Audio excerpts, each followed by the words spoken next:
22 in Farmer City, 23 in Champaign, 24 in Monticello, 24 in Decatur, 24 in Mount Pulaski, 25 in Lincoln, 26 degrees in Springfield this morning, 24 degrees in Peoria.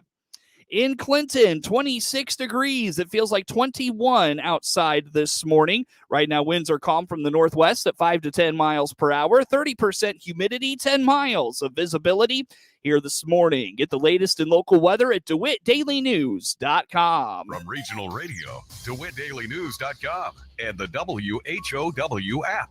This is local information making a difference. Thanks for being with us here on this Monday. Coverage of news is brought to you by Baum Chevrolet Buick in Clinton, your Silverado headquarters. You'd be hard-pressed to find yourself a local school leader who is fighting harder to restore local control than Clinton Schools Superintendent Kurt Nettles, and his relentlessness recently paid off in the form of a face-to-face meeting with the state superintendent of schools. The veteran school leader would not divulge a lot of details about the meeting he recently had with State Superintendent Dr. Carmen Ayala, but came away very encouraged by the interactions and a few of his colleagues were able to have. He hopes the next step is a meeting with officials from the Illinois Department of Public Health and the governor's office. Well, I was fortunate enough to, along with a few of my colleagues from around the state, got a meeting with our state superintendent, Dr. Carmen Ayala. And that was something we'd been hoping for because, as you know, a lot of people probably know, been going to all the state board meetings and talking to the state board. And that has now resulted in what I feel is more of a partnership working with them. We've had a lot of more personal conversation with actual state board members at those meetings now and have been able to have personal conversations with Dr. Ayala. So that did culminate in her and I setting up a meeting. And so a few of my colleagues from around the state and I sat with her and a couple of staff members, had a great meeting. I don't really want to divulge a lot of what was said in that meeting, probably for obvious reasons, but it went exceptionally well. And so we feel like we have an advocate in our corner now. So next step is we would like to have a meeting with IDPH officials and anybody from the governor's office that would listen to us. That's the next step. That's what we're waiting for and hoping for, is that gets set. We do know that there are efforts being made to make that happen. For some time, Nettles has been disheartened by not being able to reach the governor nor his office to set meetings and speak to someone. He feels they are closer to something like that than they have been at any point in the last 2 years. Our purpose in that is to get into the room with people who can make some things happen, if they will, to allow us to use local control decisions with IDPH, obviously it's all health things. So COVID-related protocols, metrics we can use that, things are going differently in DeWitt County than they are in Will County or Cook County or other things up north or even farther down south for that matter. We're a vast state. I mean, from top to bottom, there's a lot there in a lot of different scenarios. We would like to be able to make decisions at the local level for what's going on in our backyard. But it's more than just COVID. So we've had mandate after mandate after mandate on curriculum things or finance things or what have you over all these years. We want to keep that conversation going too, that we get to make decisions for ourselves. And I remind people all the time, even state officials, that we fund this school district to the tune of between 80 and 85% with local funds. Any business you set up, if you had 3 partners and one partner invests 80 to 85%, shouldn't they have most of the say? For Nettles, one of the main goals of meeting with Dr. Ayala was to broaden her scope of understanding of the Illinois education system beyond just the boundaries of Chicago Public Schools and the Collier County school systems. And that was one of our main goals, was to help the state board and her understand it is a different world. That's the mantra we keep saying. It's a huge state geographically. There are many different things going on, and one size does not fit all. That's a message we've really tried to get across, and we think that's gotten across. So, I mean, when she met with me and some of my colleagues, it's really downstate people. So, and really, I think we're gaining traction because we've cut through some of the formalities of things. So I'll just use myself as an example. So There might be people in this community that don't know me personally and maybe have an opinion of me, but they don't know me. I've been married for almost 30 years. I have 3 grown children. I'm a grandfather. I love sports. And there's all these things about me. I'm a real person. I love people. I have a great family. I'm a family person. Get to know me, human being that likes to do a lot of things everybody else does. And so I made up my mind and said, I think that's who Carmen Ayala is too. So I made it a goal to get to know her a little bit and have personal conversation with her so we could just break that ice. So she's got grandchildren. She's a real person and she talks like a real person. So we kind of are breaking the ice. After the positive interactions of recent weeks, Nettles looks forward to the next steps of getting in front of more people and having more positive conversations.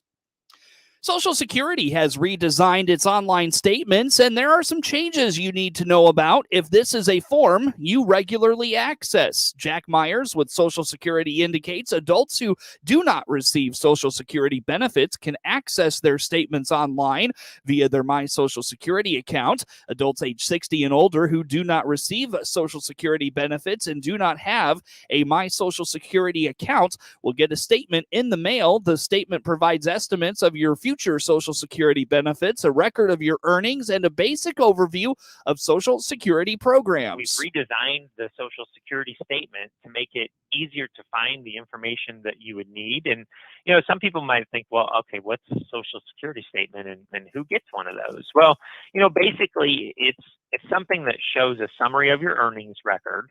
It shows estimates of your future benefits, and then it shows other information that might be important to you with regard to Social Security. Now, basically, as far as who would get one of those, adults who do not receive Social Security benefits can access their statement online via the My Social Security account. So anybody who's 18 or over and not receiving Social Security benefits has access right now to their Social Security statement by creating the My Social Security account. But if you're 60 or older and you don't receive benefits and you don't have a My Social Security account, we'll actually mail you one. So we don't mail them to everybody because it's very expensive to do that. But once you're 60 or over, if you don't have a My Social Security account and you're not yet receiving benefits, you'll get one of those in the mail. According to Myers, the streamlined statements are now easier to read. Information is divided into sections like different types of benefits to make it easier to find what you're looking for. Bar charts show your personalized retirement benefit estimates for up to 9 different ages, depending on when you may start to receive benefits. These have been around for a while, but the change is that we've just kind of streamlined it. If you're looking at it online anyway, there's a new color scheme. It's red, white, and blue. The ones that are going to be mailed are still going to be, kind of monochromatic, black and white. But the ones online are red, white, and blue. So it just kind of pops out at you. You see different things. The information is divided into sections so that it's easier to find what you're looking for. There's like a different types of benefits section. There are some bar charts to break down your personalized benefit estimates. And actually, it'll give you up to 9 different age scenarios, depending on when you may start to receive benefits. Like if you're younger, it'll show you all 9 basically different options from 62 on up to 70. So it's really just a new look, new feel to this that we've done some focus group testing on, and it seemed to be most beneficial to people to see this information in the format that it's now organized in. So. New fact sheets that are tailored to your age range or other circumstances are included as well. Myers says younger workers, for example, will get information about how to save for the future, while older workers get information about how Social Security benefits may be taxed and how to avoid Medicare penalties. Check out the new statement at ssa.gov/myaccount. It is 17 minutes after the hour here on this Monday. Again, under partly cloudy skies to start the day. It's 26 degrees in Clinton. We've got a lot more to get to coming up on the WHOW Morning Show. At Baum Chevrolet Buick in Clinton and Baum Motor Company in Farmer City, our job is to help you and solve your transportation needs. This is Scott Baum. Both in Clinton or Farmer City, we'll listen and find options for a different vehicle Or we'll give you repair options to keep that car, truck, or SUV safe and trouble-free so you can continue with your busy schedule. If it has to do with transportation, we're here to help. Visit our full-service team today in Clinton or Farmer City. Baum Chevrolet Buick, right from the start. It's 18 minutes after the hour here this morning. Again, I'm Seth Lawrence with you folks today for this expanded local newscast. The statewide unemployment rate was down and jobs were up last month in Illinois. October's jobless rate came in at 6%, down from the adjusted 6.2% recorded in September and significantly lower than the over 8% unemployment rate at this time last year. State Department of Employment Security Acting Director Kristen Richards says nearly 41,000 jobs were added as well. In October, a number of sectors posted over the month job growth at near a record for 2021. Wholesale trade, retail trade, transportation and warehousing, finance and insurance, and temporary help services, along with the leisure and hospitality industry, all saw gains. These numbers are a big change over last year at this time when October unemployment was over 8%. We are also seeing that in transportation and warehousing, that this is a good indication that the economy is moving because people are buying things and those things are leaving warehouses. We are seeing elevated levels of consumer spending, which is promoting job growth in Illinois, given its role as a national transportation hub. Others talked about, the national unemployment rate for October is 4.6%. The State Board of Education is launching a pilot program to help attract more minorities to the teaching field. 24 Illinois colleges and universities have volunteered to participate in the program and help come up with a plan for recruiting and retaining teachers, says ISB's Jennifer Kerms. We're just really hoping that we can be strategic in terms of moving forward with creating a teacher workforce that more closely resembles what the student body here in Illinois looks like. The board's recent school report card found 82% of teachers in Illinois identify as white, whereas more than half of public students are of color. We want to work with the colleges and universities to take a look at what their program enrollment looks like, to identify some successes and what has worked, and also to identify places where they can and must do more to encourage people of color to enter the teaching profession. Kerm says the ultimate goal is to have a workforce that is more representative of the state's diverse student body. A House committee is looking at the best way to spend federal American Rescue Plan money to increase affordable housing in Illinois. Last week's hearing focused on helping people buy and maintain a home. Sheila Sutton with Housing Action Illinois says more down payment assistance is a good place to start. The funding is crucial, particularly for those who do not have generational wealth to rely on for down payment support. And it helps make the overall monthly and long-term cost of home ownership more affordable for home buyers. Sutton adds, this is especially helpful in minority communities and rural areas. Her group also recommends using federal funds for home repair assistance and loan counseling. Chicago realtor Mabel Guzman took a different angle at the hearing, saying there's not enough affordable housing to meet the need in Illinois. Illinois currently trails all 5 other states in our Midwest region for new housing permits this year. Statewide, we have less than 2 months of housing inventory available, and even less than that in the Chicagoland area. Others talked about helping homeowners having trouble paying their property taxes. Every year, there's always a few must-have toys on kids' holiday wish lists. The toys sells out fast and becomes expensive and hard to find. This year's hot picks, according to Amazon, include this year Baby Yoda, the various gaming consoles, Lego, and LOL surprise dolls. Scammers know that, and if you can't find a store that carries a hot item, you may be looking online. BBB investigator Don O'Brien says there could be challenges in finding what you want this year. With the Monday AM Business Report.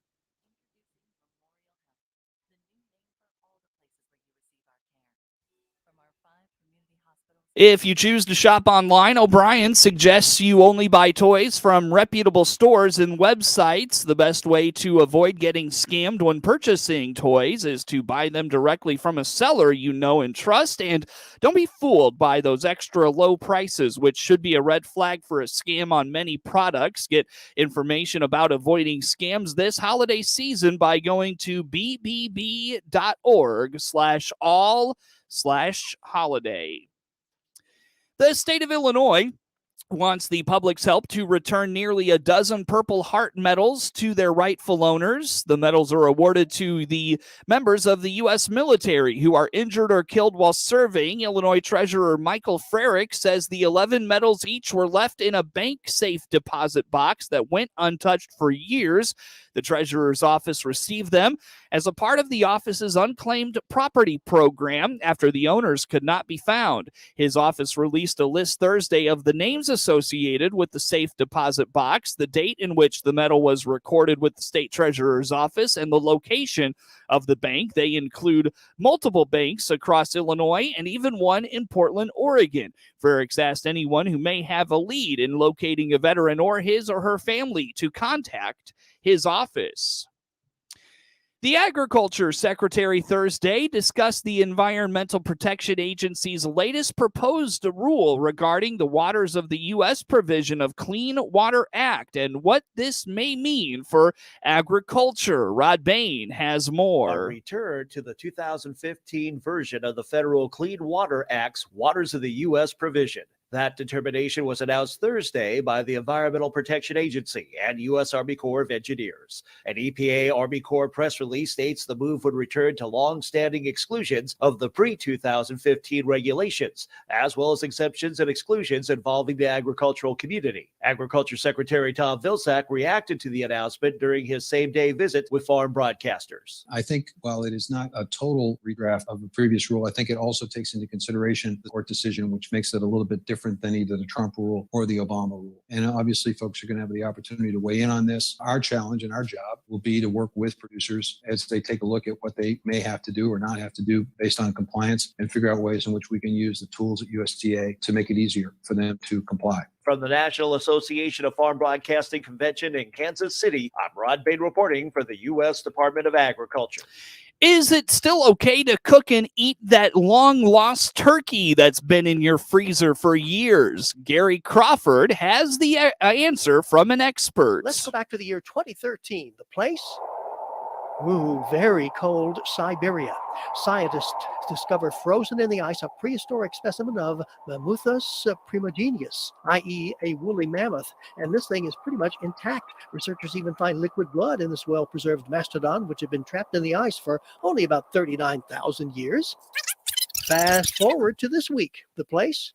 The cold wasteland of your deep freeze, which mimics the climate of the place where the woolly mammoth was found. You're doing an archaeological dig into the bottommost depths, and you discover a perfectly preserved specimen of Meligrius galopevo. Yes, a frozen turkey, apparently undisturbed for years. Has this ever happened to you or somebody that you know? Yes. This is Meredith Carruthers, a food safety expert with the Agriculture Department's Meat and Poultry Hotline, the number of which we'll give you in a minute. And indeed, Meredith says they do get quite a few calls this time of year from people who have unearthed ancient turkeys in their freezers. They want to know, is this thing still safe to eat? And Meredith, what's the answer? It's definitely safe to have a turkey in the freezer because foodborne illness bacteria don't grow in the freezer. So no matter how long something is frozen, it will remain safe. The only thing that changes is the quality might diminish the longer that it's frozen for. But your year-old, 2-year-old turkey that might be in the freezer that you stuck in there and forgot about is definitely still going to be safe as long as it has been frozen that entire time. Year or 2 years. Sometimes these birds are in there for longer than 2 years, right, Meredith? Yes, yes. Mm-hmm. So as a quiz for our listeners, both of them, what do you think as far as calls to the hotline? What's the record for the length of time a turkey has been frozen, then unearthed and prepared? 2 years, 5, 3, 10 years? And the answer is, Meredith? The record that we have gotten from our hotline calls is somebody was trying to use a 5-year-old turkey that had been frozen for that long. Whoa, 5 years, that's a long time. And would that still be safe? We told them as long as you haven't had any major power outages and it's been frozen that entire time, it is in fact safe to use. You know, I wonder if that caller with the 5-year turkey actually did cook it and eat it. Yes, they called us back and told us that it was super tasty and still just as delicious, which is incredible considering, like I said, sometimes the quality is what's going to diminish the longer that something is frozen. So your results may vary. Now, for answers to all of your holiday food safety and preparation questions, you can call the folks at the Meat and Poultry Hotline. Here's the number, 1-888-MP Hotline, 1-888-MP Hotline, or go online to ask.usda.gov, ask.usda.gov. The experts will be working even on Thanksgiving Day from 8 a.m. to 2 p.m. Eastern Time. Gary Crawford reporting for the U.S. Department of Agriculture.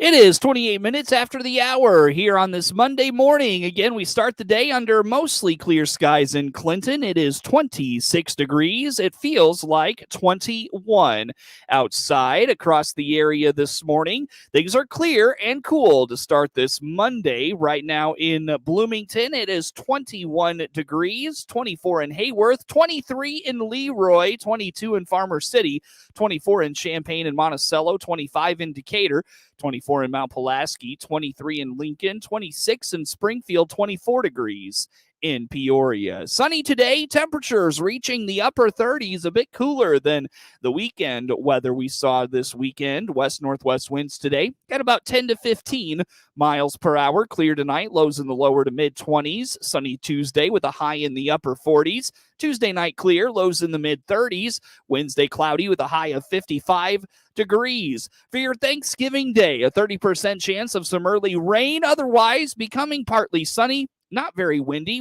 Temperatures around 40 degrees. The northwest wind at 15 to 25 miles per hour. Into Friday, sunny with highs in the mid-30s. Coverage of news today is brought to you by Baum Chevrolet Buick in Clinton, your Silverado headquarters. Get news anytime at DeWittDailyNews.com. Network news, network sports, and local sports all on the way. With SRN